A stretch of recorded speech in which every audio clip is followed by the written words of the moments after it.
teniendo en cuenta que la enfermedad de Chagas ha sido tan despreciada la convocatoria pasada, pues nosotros tenemos que decir, uy, hay que tener cuidado con esta enfermedad. Por una cuestión, mira, y ahora yo me voy pues a esto, ¿no?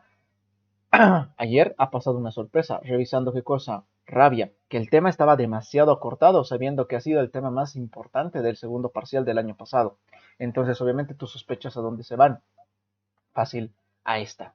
A esta porque obviamente está entre las chonchitas junto con Pai, ¿no? A tenerla en cuenta. Entonces, es un tema que vale la pena sabérselo bien para un segundo parcial. ¿A riesgo? Pues sí. ¿Te renta para tu carrera como médico, como estudiante de medicina? Sí, porque esta enfermedad obviamente es perteneciente a nuestro querido país y entonces obviamente como la tuberculosis la tienes que tener por lo menos los puntos importantes y básicos muy bien aprendidos. Así que espero que lo que se vaya a trabajar sea de tu ayuda. Bueno, que solamente tenemos que recorrer a través de 9 páginas, ¿no? Que es la parte ya final respectiva de su querido dossier y después ya estaríamos preparando el examen final. Enfermedad de Chagas. Introducción. Bueno, parece que aquí no hay cambios. Tú sabes que la señora tripanosomiasis americana, o también conocida como enfermedad de Chagas, es una, mira, primera cosa que hay que saberse, antropozonosis, que la rabia es solo una zoonosis, ayer lo hemos visto, es una antropozonosis, es decir, una enfermedad que afecta tanto antropo, pues al hombre, como zoonosis a numerosos animales mamíferos, y que es producida por un parásito, un protozoario con colita de la sangre y de los tejidos. Este bichito se conoce con el nombre de el Trypanosoma cruzi. Un poquito de historia. Esta enfermedad fue descubierta en 1909 por el señor Carlos Chagas en Minas Gerais, en el Brasil. Es endémica en gran parte del territorio americano, donde, ahí vamos cachando, ¿no? Las palabras fáciles, donde pues debido a la alta prevalencia y la elevada morbimortalidad que produce entre las poblaciones rurales, marginales y de escasos recursos, constituye lastimosamente un verdadero problema de salud y un desafío médico sanitario. Ten en cuenta esta parte de los antecedentes históricos porque claro, ahí se pueden ir recorriendo las preguntas. Bueno, la OMS y la OPS establecen que en el mundo hay entre 6 y 7 millones de personas infectadas por el Trypanosoma cruzi, un parásito obviamente causante de la enfermedad de Chagas, la mayoría de ellas en la región de las Américas, en zonas rurales de México, América Central y Suramérica respectivamente. En los últimos decenios, debido al incremento de la migración de la población, en su mayoría de personas infectadas, pues ha pasado a vivir en entornos hasta urbanos y la enfermedad se ha detectado cada vez más en los Estados Unidos, América, en Canadá, ¿no? En los Estados Unidos de América y Canadá y en muchos países europeos y en algunos africanos, en países del Mediterráneo Oriental y del Pacífico Occidental. ¿Eso es gracias a qué? A la migración de gente infestada por este parásito. La OPS indica que cada año se producen unos 28.000 casos agudos y nuevos, y cerca de 65 millones de personas viven en riesgo permanente de traer esta enfermedad o de contraerla por transmisión vectorial, además del riesgo de transmisión por otras vías, como la sanguínea, congénita y alimentaria, que seguramente lo vamos a ver más adelante, ¿no? Formas en las que se contagian. Lo que me interesa a mí, en Bolivia, la enfermedad de Chagas ha sido endémica, aproximadamente en el 60% del territorio nacional. Según datos, mira, muy antiguos, la OPS, es que esto ya debería prácticamente reactualizarse porque estamos ya en 2023. Según la OPS 2014, la extensión territorial endémica es de 659.149 kilómetros cuadrados. ¿Me voy a acordar ese número? No, pero lo que sigue sí me tengo que acordar. Con una población de riesgo de más de 4 millones de personas. Esto no, sino esto, comprendiendo los departamentos de Chuquisaca, Tarija, Cochabamba, Santa Cruz, La Paz y Potosí, con un total de 153 municipios donde se ha detectado la presencia del vector. Si te das cuenta, casi todo el territorio nacional está prácticamente infestado de este señor parásito correspondiente, que incluso hasta en Oruro, que aquí no se menciona, pues ya están dándose pues ahí algunos casos sospechosos dados por las noticias, ¿no? Que se pusieron. Historia. Los estudios efectuados en momias provenientes de Chile y de Perú y con una antigüedad de mira 5.000 o 4.000 años han demostrado la infección o una infección pues humana por esta parasitosis por técnicas de biología molecular y por radiología, que mostró lesiones compatibles con el Chagas crónico. En el siglo XVI, en la época de la conquista de América, el señor Fray Ferdinando de Lizárraga describió la presencia y hábitos de las vinchucas, donde en el Valle de Cochabamba, en Bolivia, parte de la Argentina y también en Chile. Es más, el señor Charles Darwin menciona las famosas así, benchocas, y describe el vector doméstico en su diario del viaje en la ciudad de Luján, zona andina de la Argentina. Se presume que el señor Darwin falleció también de esta enfermedad. La enfermedad chagásica fue descubierta y descrita en 1909 por el médico brasilero Dr. Carlos Ribeiro Justiniano das Chagas. En 1879 hasta 1834 que había vivido este paciente. ¿Estará bien esta fecha? Si te estás dando cuenta, esto ya no está bien. Quien en su calidad de médico sanitario trabajaba en el Instituto Bacteriológico de Manguinhos, hoy el famoso Instituto Oswaldo Cruz. ¿En dónde? En Río de Janeiro, en Brasil. En el curso de una campaña antimalárica en 1907, en el noreste del estado de Minas Gerais, el señor Chagas dice que supo la existencia de un insecto que le gustaba devorar sangre, llamado el barbeiro, que pululaban, ¿no? Crecían en las chozas de barrio y de paja, en las zonas alejadas, caufas, ¿no? Y atacaba al hombre en la oscuridad de la noche. El señor Chagas dice que capturó y analizó estos barbeiros y descubrió que en el intestino posterior de estos bichos estaba poblado de parásitos con caracteres y morfología, pues, de criterios a tomar en cuenta, que supuso formas intermediarias de ¿quién? De un tripanosoma. El señor Chagas envió algunos ejemplares del insecto al doctor Osvaldo Cruz, a su maestro, quien logró infectar a pequeños monos en su laboratorio y unos días más tarde se pudo identificar al parásito en la sangre periférica de estos monos. En honor al señor Dr. Osvaldo Cruz, el señor Carlos Chagas denominó al nuevo parásito Trypanosoma cruzi. Posteriormente se consiguió infectar por inoculación a diversos animales de laboratorio. A fines de 1908 y a inicios de 1909, Chagas encontró al parásito en una infección natural, en un gatito, y posteriormente en un frotis de sangre obtenido de una niña, la niña Berenice, con fiebre de 2 añitos de edad, que ya vivía en una casa infectada por los conorrinos. En los años siguientes, el señor Carlos Chagas, en un trabajo monumental, estudió el parásito y a su ciclo evolutivo, la enfermedad y sus aspectos clínicos, epidemiológicos y la patología, el diagnóstico y el tanto parasitológico como serológico de la infección aguda y crónica. Es decir, este señor se ha estudiado por completo a la enfermedad, dándole pues nombres respectivamente. La tripanosomiasis americana fue llamada enfermedad de Chagas por la Academia Nacional de Medicina del Brasil un añito más tarde, 1910. Cuidado, estos datitos que hemos marcado por casualidad alguna vez ya han sido preguntados en sí. Esperemos que este año no se los pregunte. Agente causal, ya cosas que más son, o que son más interesantes. El agente causal de la enfermedad de Chagas es un protozoo llamado Trypanosoma cruzi, perteneciente a la familia de los Trypanosomatidae, del género Trypanosoma y del subgénero Schizotrypanum. En el ser humano se presenta como un hemoflagelado llamado tripomastigote o mastigoto, no te vas a pelear con las palabras, y también como un parásito intracelular en la forma de amastigote, sin flagelo externo, que luego nos echamos algunas fotitos que también deben haber también en este libro. Este parásito cumple su ciclo de vida, ojo, por una parte en los mamíferos, incluido nosotros, que somos la fuente de infección o de reservorio de este parásito, pero también parte de su ciclo de vida la cumple ¿dónde? En insectos, transmisores o vectores.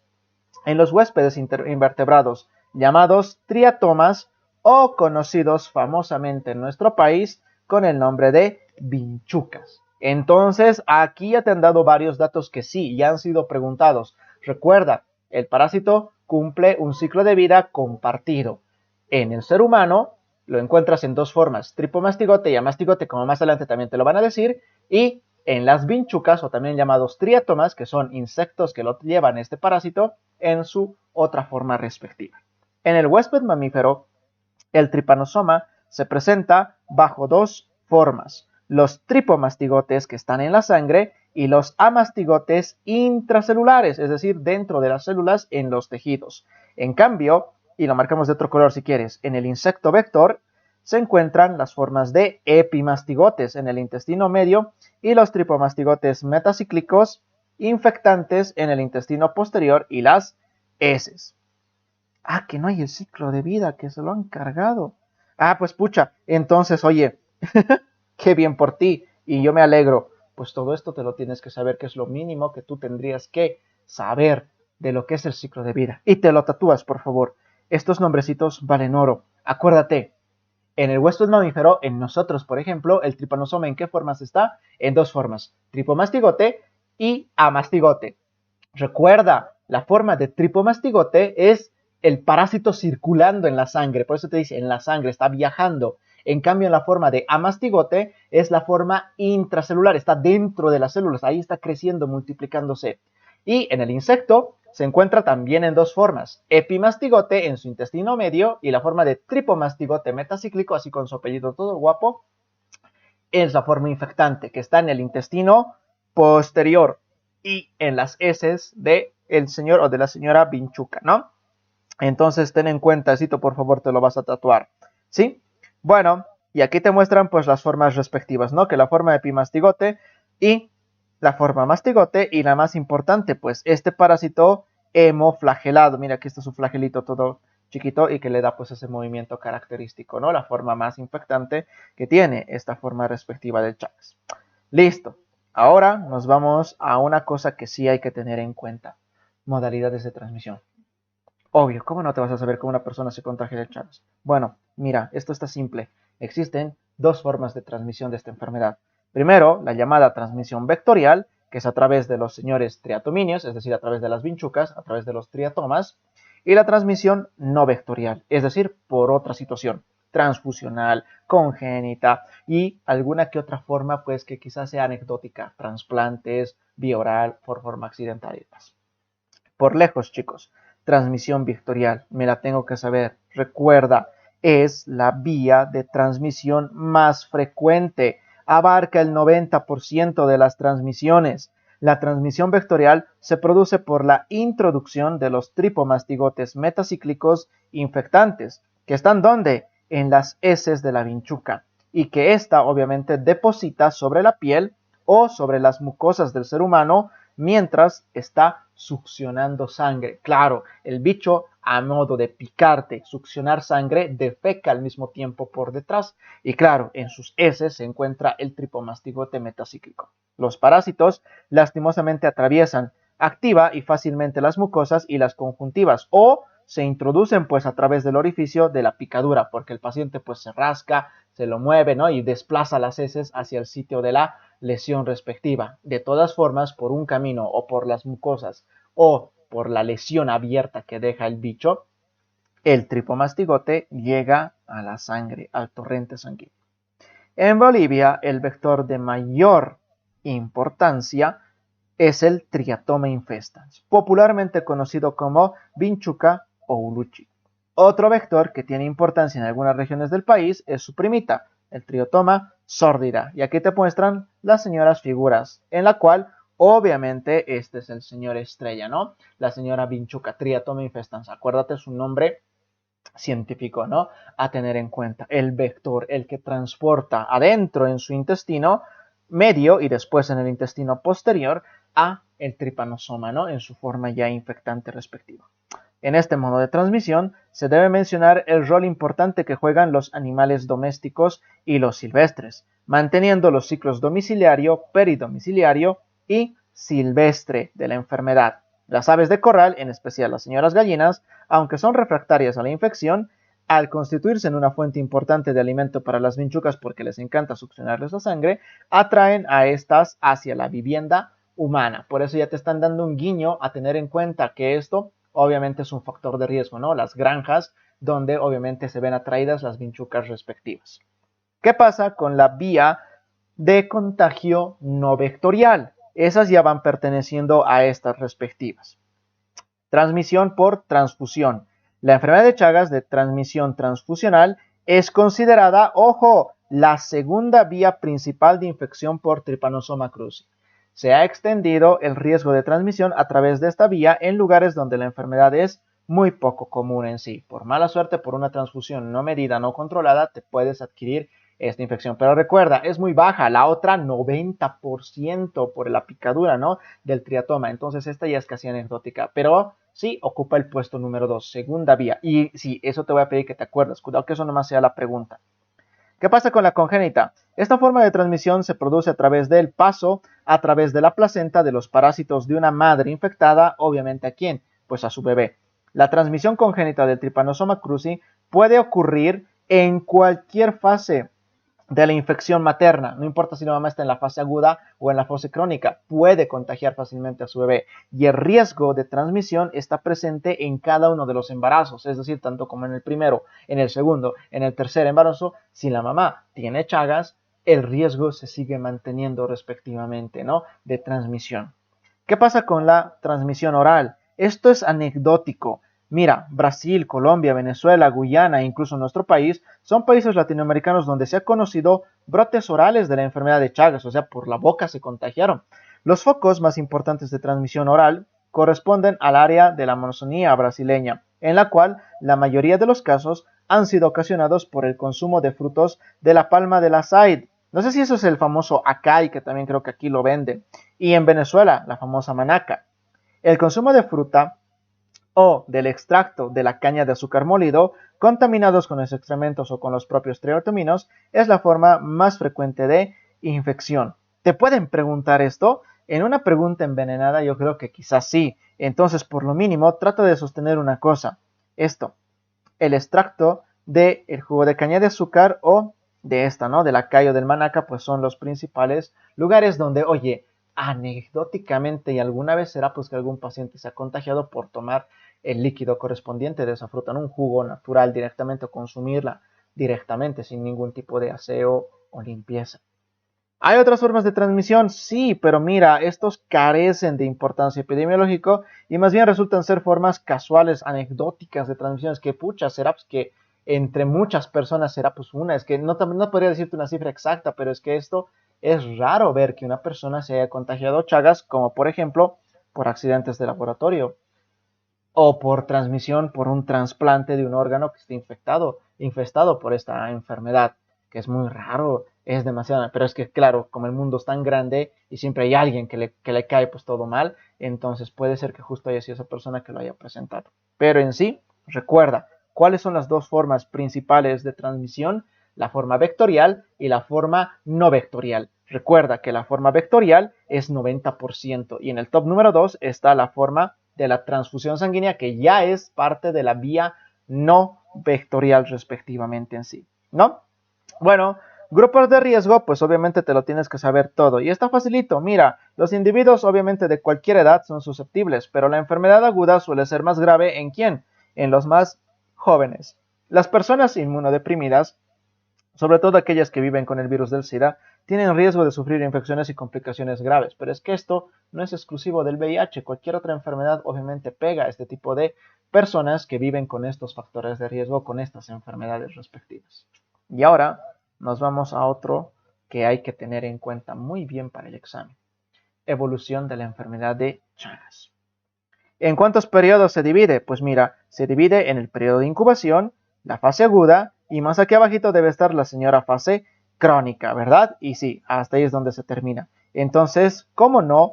Y mira que es una parte gruesa, ¿cómo no te vas a saber qué cosas ocurren en cada una de ellas? Porque obviamente la pregunta está en hacerte confundir la una con la otra. Periodo de incubación. Comprende el lapso de tiempo que transcurre desde el ingreso del parásito por cualquier mecanismo hasta que el mismo puede ser puesto en evidencia, ya sea a nivel de la sangre, y que va desde 4 hasta 12 días como un término medio, y que puede prolongarse, mira, hasta 40 días en el caso de una infección por transfusión. Pausa. Define periodo de incubación y tú dices es el tiempo que transcurre desde que ingresa el paciente, el parásito, hasta que el mismo se lo puede evidenciar con una prueba de sangre. ¿Cuánto más o menos le toma? Entre 4 a 12 días. ¿Puede variar eso? Por poder, puede. Mira que en pacientes que se hayan infectado por algún error, por alguna transfusión, que se prolongó hasta 40 días este periodo. El periodo de incubación, y esto con rojo porque ya ha sido preguntado, es clínicamente silencioso. No da síntomas ni signos. Una vez que se introduce el tripanosoma en el torrente sanguíneo, se produce una serie de alteraciones mórbidas, distinguiéndose dos fases con relación al tiempo de infección. Ya viene lo que tenemos que ver a continuación, la fase aguda y la fase crónica. Pero es que esto ya pertenece a la clínica del paciente, ¿no? A la fase de manifestaciones clínicas.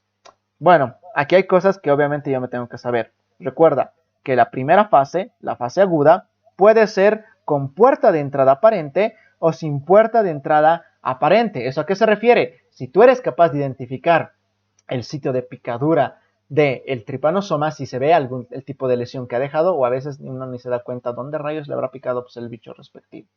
Y la fase crónica, que a su vez puede subdiferenciarse en la forma crónica indeterminada o latente y la forma de las megavísceras, ¿no? Es cuando ya está lesionado el corazón o el aparato digestivo, principalmente el esófago y el intestino grueso. Bueno, entonces recuerda el periodo de incubación, cuánto tarda, no hay síntomas ni signos y que después da rienda suelta al periodo de estado, ¿no? Cuando el paciente ya presenta clínica. Fase aguda. ¿Qué me tengo que empezar a acordar de la fase aguda? ¡Wow! Esto, por favor. La fase aguda se caracteriza por una parasitemia elevada. ¿Qué significa? Hay muchos parásitos corriendo en la sangre. Eso es muy bueno, porque esta fase aguda, puede ser detectada por los exámenes parasitológicos directos y clásicos, los más fáciles de realizar y más baratos para el paciente. Esta fase, que sigue el periodo de incubación, tiene una duración de 2 a 4 meses en promedio. La mayor parte, y mira qué buen dato, la mayor parte de los casos de Chagas agudo cursan de manera asintomática o con síntomas totalmente inespecíficos. O sea que si tú no tienes ese antecedente del Chagas de saber que hay vinchucas o que le ha picado la vinchuca, puede que todo lo que te mencionen de aquí abajo ni sepas que podría haber sido la enfermedad de Chagas, si es que no está pues el antecedente ahí. Estos síntomas son pasajeros, son variables y solo un pequeño número de pacientes presentan una sintomatología leve o grave. Estos incluyen, mira, fiebre moderada y prolongada, astenia, anorexia, irritabilidad, dolor muscular, linfadenopatías, o sea, inflamación de los ganglios linfáticos, hepato y esplenomegalia, que el hígado se agrandó, que el vaso se agrandó, signos de miocarditis aguda con un pulso débil o rápido, taquicardia, hipotensión arterial, cianosis. Oye, ¿te vas a acordar todos estos síntomas y signos así de memoria? No, son los que puede como no puede. No es que todos los pacientes en fase aguda van a tener todito esto así, sí. No, varía de paciente a paciente y como te lo digo, son, y como el libro te lo dice, totalmente inespecíficos. Mira que incluso en la esfera digestiva podemos encontrar inapetencia, vómitos y diré, pues que esto te da cualquier otra enfermedad. Esto ya es algo más dirigido. Algunos de los pacientes desarrollan ciertas lesiones cutáneas nodulares, que son reacciones inflamatorias celulares llamados chagomas o también llamado complejo cutáneo ganglionar, que ocurren en el sitio de la picadura del insecto. Es más, si la inoculación ocurre a nivel del párpado o la conjuntiva ocular, se presenta ¿qué cosa? Un edema bipalpebral indoloro unilateral con adenopatías satélites, lo que se conoce como el signo de Romaña o también llamado complejo oftalmo ganglionar, y que te muestran aquí la fotito correspondiente de tu libro respectivo. Bueno, entonces si tú, bueno, lo que vamos a hacer es una pequeña pausita, te abres tu querido Google y nosotros nos ponemos a buscar a qué cosa, al señor Chagoma, porque es obviamente lo que nos falta. Vamos a visualizar en algunos, por eso el libro te dice, no es que en todos, sino en algunos se puede visualizar esta lesión respectiva, ¿no? A tener en cuenta los puntos de picadura. Y claro, si este chagoma se traslada a la región de la cara, tú tienes esto, que es el signo de Romaña, el edema bipalpebral unilateral, que es solo un ojito, ¿no? Que es en un solo lado respectivo, ¿no? Entonces ahí estaría pues dicha y puesta ¿qué cosa? La alta sospecha de esta enfermedad correspondiente en la fase aguda. Una variante de la enfermedad de Chagas agudo es lo que nosotros le decimos el Chagas congénito. Este está transmitido obviamente desde la madre con Chagas al niño a través de la placenta, en una de las formas, ¿no?, de transmisión. Recuerda, Estito, que ha sido lo único que se ha preguntado, el recién nacido con Chagas congénito puede presentar todo esto: bajo peso al nacer, importante hepato y esplenomegalia, dificultad respiratoria, ictericia y fiebre. Y en esto hay que tener cuidado porque si es un recién nacido se puede complicar fácilmente. Luego de esta fase te vas a la fase crónica. Esta continúa la fase aguda y se observa en niños y en adultos que obviamente han superado la fase aguda. Mira, se caracteriza porque se ha producido una respuesta inmune contra el parásito. ¿Y cómo te das cuenta de que el paciente está en la fase crónica? Porque está reflejada por la presencia de anticuerpos específicos. Claro, tantas vueltas que le ha dado el parásito a tu cuerpo, el sistema inmune se da cuenta que hay algo que está rondando, entonces se alerta, se activa y obviamente produce lo que te va a recibir en el segundo parcial, pues anticuerpos. No, en el examen final ya tienes que preparar el sistema inmune también, ¿no? De cara al examen final. Entonces, claro, ya se detectan anticuerpos circulando en el cuerpo humano del paciente, que pueden ser fácilmente detectables por técnicas serológicas y por el otro lado, pues los señores parásitos son astutos. Ya han disminuido hasta niveles que no se los puede detectar en los exámenes directos como la gota fresca o la técnica del tubo capilar. ¡Cuidado! Pregunta cliché de Chagas. Las técnicas de diagnóstico, acuérdate, para la fase aguda, como arriba te han dicho, las técnicas eran las técnicas directas en la sangre, como esta que ahora te la dicen, la gota gruesa o la técnica del tubo capilar. Esas sirven para la fase aguda porque el parásito está en sangre, le vas a pillar, hasta te va a saludar, te va a decir, hola, ¿cómo estás? ¿Estás dando el curso básico? Qué bien, ¿cómo te dio en tu primer parcial? ¿Es segunda vez? Maná. En cambio, en la fase crónica, el Chagas no está ya, el parásito circulando, se esconde del sistema inmune, se aloja dentro de órganos claves, está haciendo destrozos ya ahí. Pero lo que sí tú encuentras son anticuerpos anti-Chagas que están viajando por todo el cuerpo humano respectivamente. Desde el punto de vista clínico, esta fase crónica está subdividida en lo que hace ratos te dijeron, la crónica indeterminada y la crónica sintomática. Mira, la crónica indeterminada es caracterizada por ¿quién? Por esto. Y esto es una buena noticia, la ausencia de síntomas o de signos, y que puede durar de 10 a 20 años o incluso toda la vida del paciente, denominándose al paciente como infectado chagásico, pero sin afección orgánica. Mira, puede presentarse hasta en un 60% de las personas que tengan el Chagas, es decir, no digo una gran, pero una mayoría de personas que tiene el problema del Chagas puede pasar a esta fase crónica y que puede caer en la forma indeterminada donde no tenga ningún síntoma ni signo y viva tranquilamente. O puede ir a esto, la forma crónica sintomática. Los parásitos lastimosamente causan daño en los tejidos, como en el sistema nervioso autónomo y los músculos no estriados, principalmente el músculo cardíaco. Derivándolo hace daños cardíacos como generar una cardiomegalia patológica, que eso es de lo que esta tarde estábamos hablando, ¿no? Hay dos formas de cardiomegalia, la fisiológica y la patológica, que eso te dice corazón, ¿no? Entonces mira, el Chagas genera esto. Problemas digestivos como el megaesófago, el megacolon o daños neurológicos o incluso mixtos. Recuerda que tanto el aparato digestivo como el aparato cardiovascular son el blanco principal de esta enfermedad en la fase crónica que lastimosamente es sintomática en muchos pacientes. Ese 40% se desvía lastimosamente acá, ¿no? Bueno, la pregunta de oro, ¿cómo hago el diagnóstico laboratorial de la enfermedad de Chagas? ¿Están las pruebas? No, me lo han quitado. Pucha, entonces ya pues todo esto vale oro en este caso. Es que ya no me han puesto ni las pruebas, antes me decían, esta prueba es sensibilidad, especificidad, no, había que memorizarse las pruebas a verse. Y nos marcábamos las más importantes, pero oye, te tienes que saber esto. Recuerda, el diagnóstico laboratorial específico de la infección de Chagas tiene características especiales. O sea que el laboratorio es de acuerdo a la fase de la enfermedad.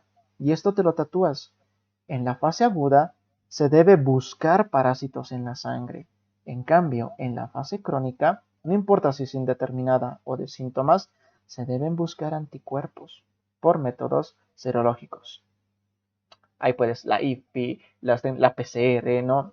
Ya no te voy a mencionar otras pruebas porque obviamente te lleno la cabeza de cosas que no necesitas saberlo todavía. Lo sabrás en la Facultad de Medicina. Aprueba tu examen, ¿no? Listo. Tratamiento. Más, pues chato. Más. Los beneficios del tratamiento son evidentes, sobre todo en niños de corta edad, pacientes con Chagas congénito, pacientes con Chagas agudo o la infección crónica reciente. Estos beneficios se los puede resumir así. ¿por qué rayos le tienes que dar tratamiento a un paciente con Chagas? Porque obviamente puedes conseguir, ¿qué cosa? La curación del infectado. ¡Qué buena noticia! Entonces el Chagas tiene algo en común con la tuberculosis. Son enfermedades prevenibles y curables. Puedes decir que el paciente se curó. Obviamente evitas la complicación de la enfermedad, que aparezcan las cardiopatías y las megavísceras. Si es una mujer embarazada, obviamente evitas el Chagas congénito. También disminuyes el reservorio de parásitos, porque recuerda, imagínate una persona que está en la fase aguda del Chagas, tiene mucho parásito circulando. ¿Qué pasa si vive o viene a su domicilio una nueva vinchuca que casualmente no tiene el parásito, está libre del parásito? Pero es que la vinchuca le encanta la sangre, entonces pica a esa persona. ¿Y qué va a pasar? La vinchuca se contagia de Chagas. ¿Quién la ha contagiado? El humano. Ah, entonces, ¿quién es el bueno? ¿Y quién es el malo? Ah, entonces somos nosotros los malos. No, o sea, por eso se dice, ¿no? Que el Chagas tiene doble ciclo. No hay los buenos y los malos en sí. Hasta la vinchuca se puede contagiar por parte de una persona que tiene la enfermedad activa. Y claro, esta vinchuca va a ir a contagiar a otros. Entonces, con ello, pues, tratando a un paciente, se disminuye el reservorio de parásitos. Obviamente, también se aumenta el grupo de donadores potenciales de sangre. Y en rojo, porque obviamente esto es lo único que te tienes que acordar, es nombre de los dos medicamentos utilizados contra la enfermedad de Chagas. Y tú dices benznidazol, que es obviamente el que más fácilmente se utiliza, y como segunda opción está el nifurtimox. Esos dos medicamentos, ¿cuántas veces nos he preguntado, chicos? Bueno, pero son los beneficios, porque obviamente arriba te lo dicen, curan al paciente. Entonces, ¿vale la pena dar tratamiento? Y tú dices, sí. Y ya nos vamos pues con estas chorraditas facilitas. Prevención, pero no se vayan a morirse en las prevenciones, que a veces uno dice esto es sentido común y el sentido común hasta les falta en el examen con tanto nervio que le da. Relájense, hay que sentirse bastante seguro en cada pregunta que se toma al momento de afrontar tu respectivo examen.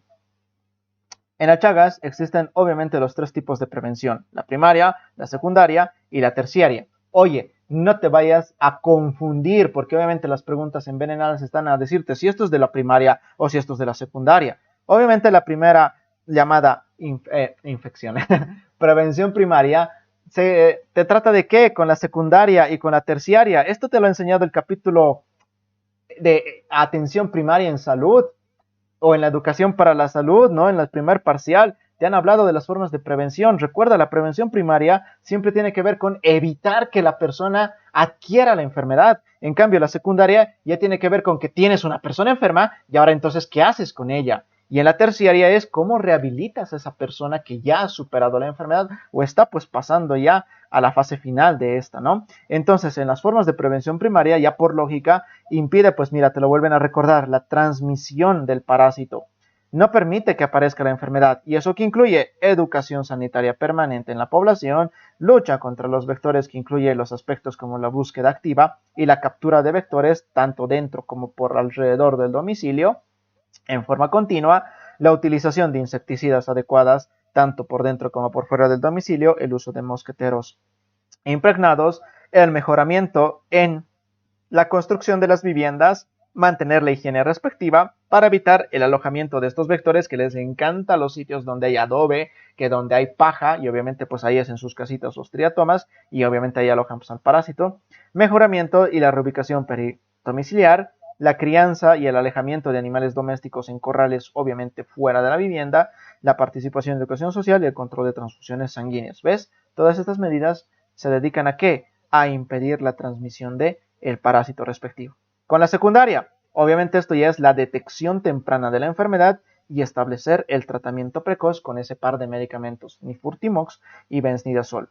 Obviamente mantener un control serológico a la población en general, que incluye pues dentro del control a toda mujer embarazada para la detección sistemática de la transmisión del Chagas congénito a los recién nacidos. Cuidado, que esta frase en su entera puede ser preguntado con una forma de prevención secundaria. Recuerda, toda mujer embarazada que asiste a su primer control o en cuanto se detecta el embarazo, la prueba de Chagas está entre la batería de pruebas iniciales que se le pide a toda mujer embarazada, sobre todo para evitar el Chagas congénito. Y en la parte terciaria, pues ya te habla acerca de la rehabilitación o la recuperación de personas afectadas de acuerdo pues a las secuelas que presente, como derivar adecuadamente al paciente con el cardiólogo para el manejo de su cardiopatía chagásica, las arritmias que podría presentar o derivarlo al gastroenterólogo para el manejo correcto de sus complicaciones gastroenterológicas respectivas. Es necesario tomar en cuenta que,